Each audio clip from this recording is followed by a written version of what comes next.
Hello, everyone, and welcome back to the SauraPODcast. And today we're going to be watching the first episode of the Ancient Earth series called the Devonian, I believe, right? Yeah.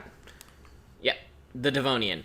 And as always, I am your host, Zach Reed, also the host of the Thesaurus, as well as I am joined by my partner, Devra Hawk. Hi.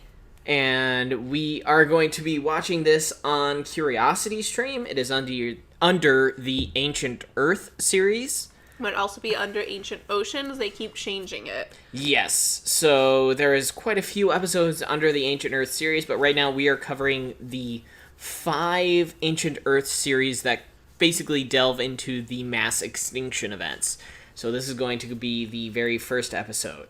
So if you guys are all queued up on Curiosity Stream or you just want to hear us talk about it, we are about to start in 5, 4, 3, 2, 1.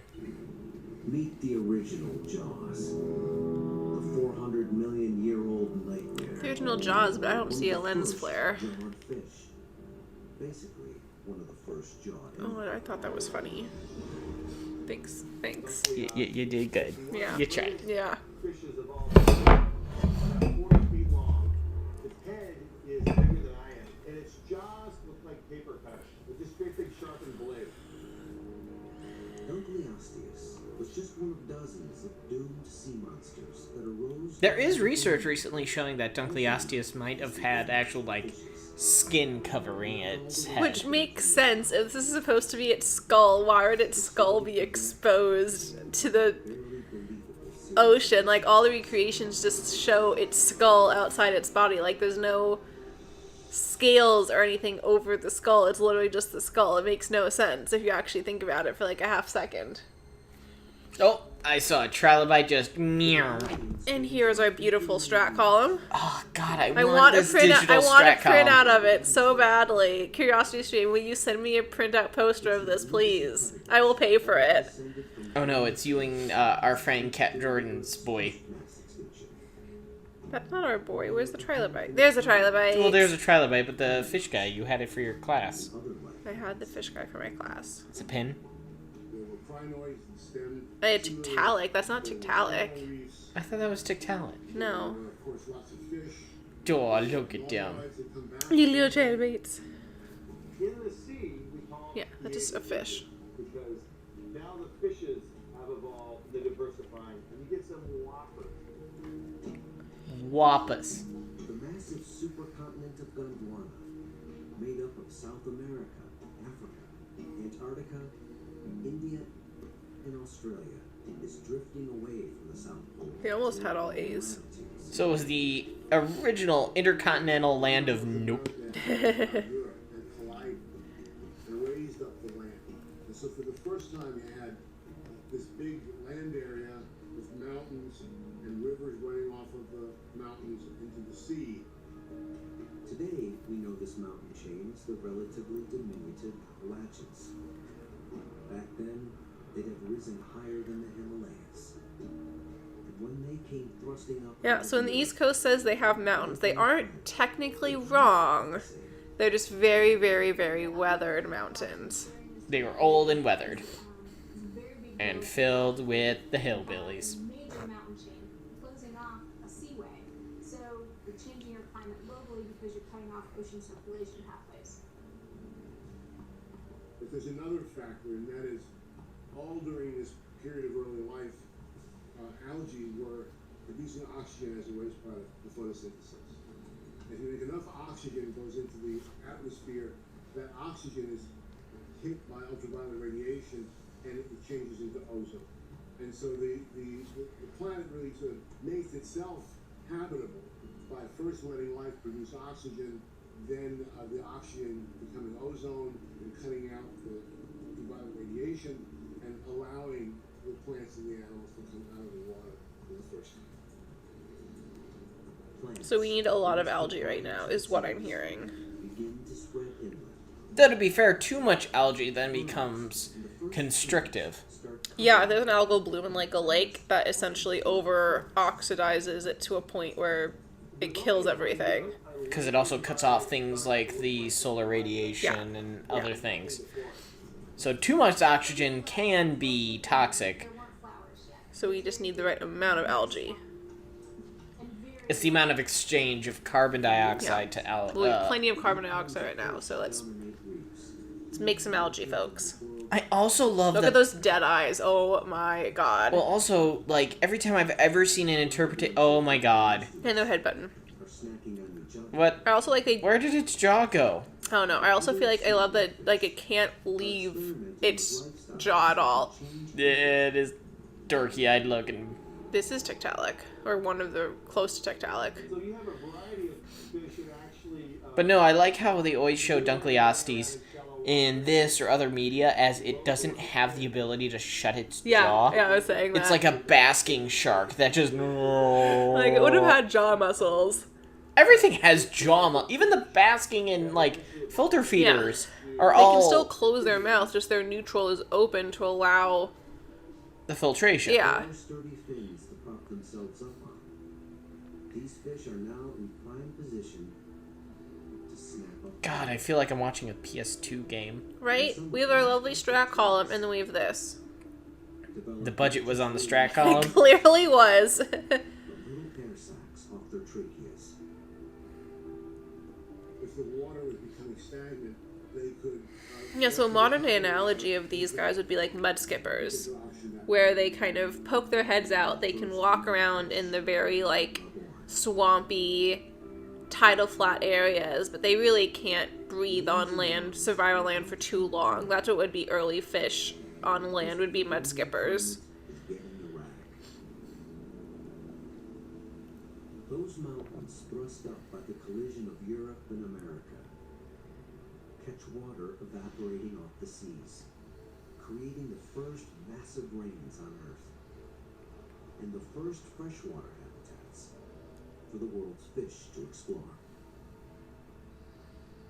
And so you had wet periods when it was very cloudy and lots of rain, and you had dry periods when the Wait, rain so- would fail. And so it became a They're very saying that there weren't clouds and rain before the Devonian. I feel like we'd have to fact check that with somebody. Yeah, that is a...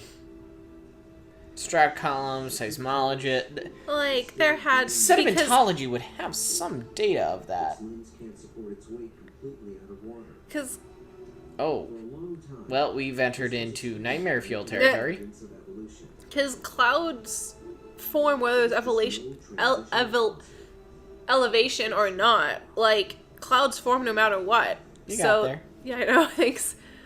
So, clouds would form even if there weren't mountains. Clouds would form even if there weren't vegetation. Like, as long as there's enough moisture in the air to form, maybe that's where the oxygen comes in from. Ah, there's our Tiktaalik. Yeah. But yeah, that whole cloud thing's a bit weird. We should find, at this time period, we should find a fossil, an animal that's got pretty well developed arm bones. And it will look like a fish, but it has Look at that. limbs. That Ice. missing link. With that eye setup, looking like a muppet. Pointed to the left field fence. I'm gonna work on land! Yay! Yep, the mud skippers. This big mud skippers. Still think Prehistoric Planet had a great thing of where, like, they're wiggling on land and then that, like, whale-esque fish just, like, yeets them back into the Well, water. that's not Tiktaalik, that's amphibians. Are you thinking of, like, the walking with beasts before the dinosaurs, or... Yeah. Yeah, that's not Prehistoric Planet, but, that's not Tiktaalik, that's a later amphibian, but I know what you're talking about. Yeah. Tiktaalik was venturing onto land. Planet Earth was about to experience its second period of very bad days. They rolled for initiative and hit one.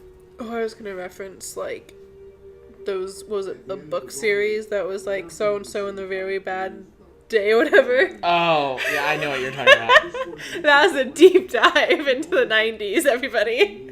It was a longer-term event that was made up of separate individual rapid events. Something is happening at very specific intervals, which is making coral reefs disappear, which is changing fish evolution, which is changing some of the things with shells that are living in the coral reefs.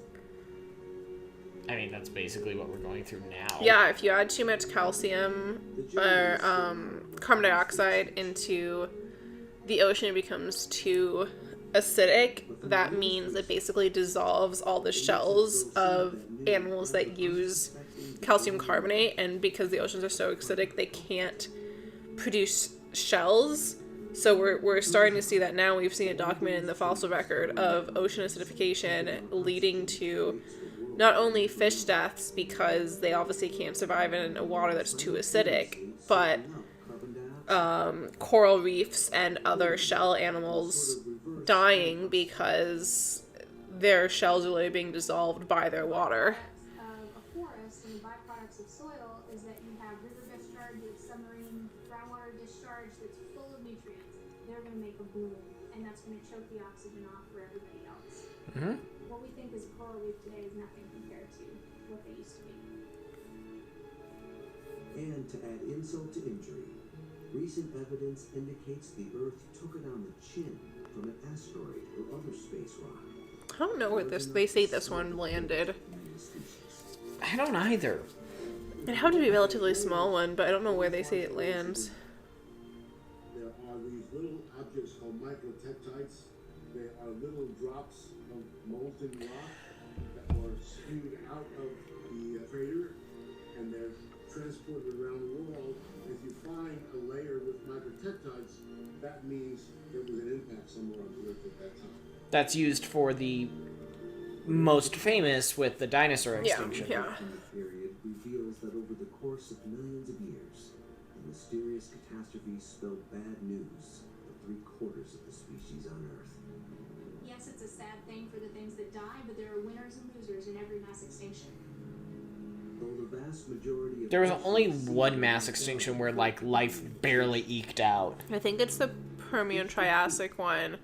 It's like 99% of life I was going to died. say, I think it was 95. It's really high, yeah. Because that was, like, it was water bodies. It was both in water and on land, became so toxic. Yeah. Nothing survived, almost. And then it was followed very rapidly by the Triassic-Jurassic extinction, which I don't think they cover here. But that's a smaller one. No, I think they do. Do they? No, we don't. No, it's the Permian-Triassic. Yeah, there's another one at the end of the Triassic that gets forgotten about because it's a smaller one, but it basically almost kills all of life that had been recovering since the Permian. Well, yeah, because it's like the equivalent of the, like, middle sequel. You have Right.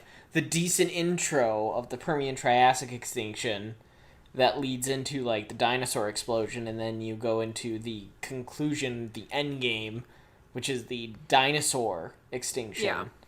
And the Jurassic one is, everybody's kind of, yeah. The Triassic one, yeah. Triassic-Jurassic. Mm-hmm. I want to say that's an episode in here. It might be. Because it's 5. I think it's... Yeah, I mean, that's counted as a mass extinction. It's just always forgotten about because it's kind of a... I want to say it's it's the Devonian, Ordovician. Let's see here. We have Ancient Earth, Devonian, Ordovician. Come on, scroll up.